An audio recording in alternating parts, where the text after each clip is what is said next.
प्रिय विद्यार्थियों, आज हम बीए थर्ड सेमेस्टर विषय शिक्षा शास्त्र के paper dimensions in education Hindi में शिक्षा में आयाम पेपर कोड EDU 202 की सेकेंड यूनिट के 2.4 सब यूनिट का अध्ययन करेंगे।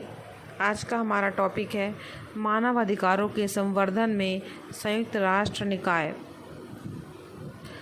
मानव अधिकारों के संवर्धन यानी कि मानव अधिकारों को आगे बढ़ाने, प्रमोशन देने में और उसका विकास करने में संयुक्त राष्ट्र के निकायों का क्या क्या योगदान है, हम इस चर्चा में इन सब को देखेंगे।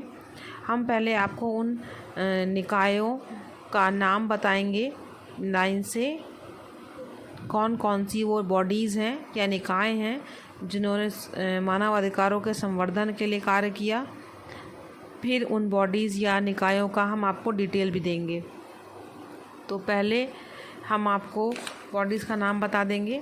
पहली है द जनरल असेंबली, दूसरी है सिक्योरिटी काउंसिल, तीसरा है the economic and social council, चौथा है the international court of justice, पांचवा है इंटरनेशनल लेबर ऑर्गेनाइजेशन, छठा है फूड एंड एग्रीकल्चरल ऑर्गेनाइजेशन, सातवां है यूनेस्को। अब हम पहले से इसका डिटेल समझने का प्रयास करेंगे। पहले बिंदु से, पहला बिंदु है the general assembly. The general assembly यानी महासभा को संयुक्त राष्ट्र की विधायी विंग माना जाता है, जो संयुक्त राष्ट्र के चार्टर के दायरे में किसी भी प्रश्न या किसी भी मामले पर चर्चा करने का अधिकार है, जिसमें मानवाधिकार मुद्दे भी शामिल हैं। महासभा जाति, लिंग, भाषा या धर्म के रूप में भेद किए बिना सभी के लिए मानवाधिकारों और मौलिक स्वतंत्रता की प्राप्ति में सहायता के उद्देश्य से सिफारिश करती है। महासभा में मानव अधिकारों के विषय में दूरगामी क्षमताएं और संभावनाएं हैं। द जनरल असेंबली महासभा जो है वो मानव अधिकारों के संवर्धन के लिए कार्य करती है। दूसरा पॉइंट है द सिक्योरिटी काउंसिल। मानव अधिकारों से संबंधित यह संयुक्त राष्ट्र का एक अन्य महत्वपूर्ण निकाय है। इसमें 5 सदस्य स्थायी और 10 सदस्य अस्थायी होते हैं।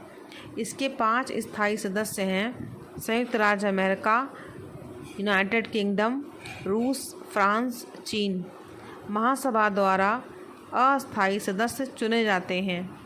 सुरक्षा परिषद की प्रमुख जिम्मेदारी अंतर्राष्ट्रीय शांति और सुरक्षा की स्थापना और रखरखाव को बढ़ावा देना है।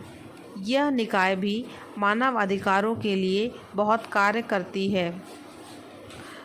तीसरा पॉइंट है the economic and social council. संयुक्त राष्ट्र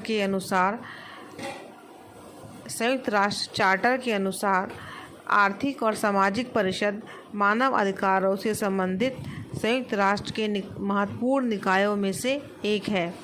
इसको सभी के लिए सम्मान और मानव अधिकारों और मौलिक स्वतंत्रता का पालन करने के उद्देश्य से सिफारिशें करने का अधिकार है और यह हकदार भी है।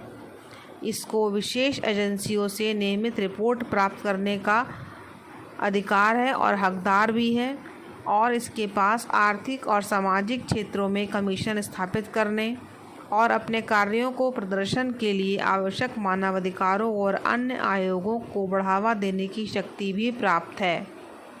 यह भी मानवाधिकारों के लिए बहुत महत्वपूर्ण कार्य करती है। चौथा पॉइंट है the international court of justice. यह भी एक प्रमुख निकाय है जो मानव अधिकारों से संबंधित है। यह संयुक्त राष्ट्र के सदस्य राज्यों द्वारा प्रस्तुत कानूनी विवादों को निपटाने और जनरल असेंबली और सिक्योरिटी काउंसिल द्वारा अनुरोध किए जाने पर किसी भी कानूनी प्रश्न पर सलाहकार की राय देने के लिए जिम्मेदार है। यह मानवाधिकार कोर्ट नहीं है, फिर भी कई मौक़ों पर यह देखा गया है कि अदालत ने अपने न्यायिक और सलाहकार भूमिका में मानव अधिकारों पर कई फैसले दिए हैं। हमारा 5वां पॉइंट है द इंटरनेशनल लेबर ऑर्गेनाइजेशन। यह भी एक महत्वपूर्ण निकाय है। इसका उद्देश्य मानकों और मौलिक सिद्धांतों और काम पर अधिकारों, पुरुषों महिलाओं के लिए समान काम और आय के अवसरों में वृद्धि, सामाजिक संरक्षण की प्रगति आदि करना है। हमारा 6वां पॉइंट है फूड एंड एग्रीकल्चरल ऑर्गेनाइजेशन। कृषि और खाद्य संगठन खाद्य सुरक्षा को बढ़ाने, भूख और कुपोषण को दूर करने और पोषण में सुधार और ग्रामीण आबादी के जीवन स्तर को बढ़ाने के उद्देश्य से यह कार्य करती है, जो कि मानव अधिकारों के लिए अति आवश्यक है। हमारा 7वां पॉइंट है यूनेस्को। यूनेस्को परस्पर सहायक स्तंभ, शांति, सतत विकास और मानव अधिकार को मजबूत बनाने, गरीबी उन्मूलन में योगदान और सभ्यता संस्कृति के बीच संवाद को बढ़ावा देने का उद्देश्य रखती है और यह भी देश में मानव अधिकारों को बनाए रखने में बहुत योगदान देती है। मानव अधिकारों की वैश्विक घोषणा के विषय में थोड़ा बहुत यहाँ पर हम आपको एक्सप्लेन कर देते हैं।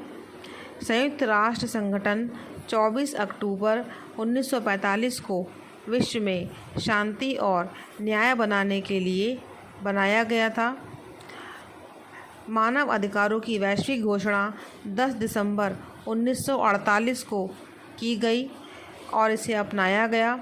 10 दिसंबर को अंतर्राष्ट्रीय मानवाधिकार दिवस प्रत्येक वर्ष मनाया जाता है। इस प्रकार ये सभी निकाय मानव अधिकारों के संवर्धन में बहुत महत्वपूर्ण भूमिका निभाते हैं। धन्यवाद।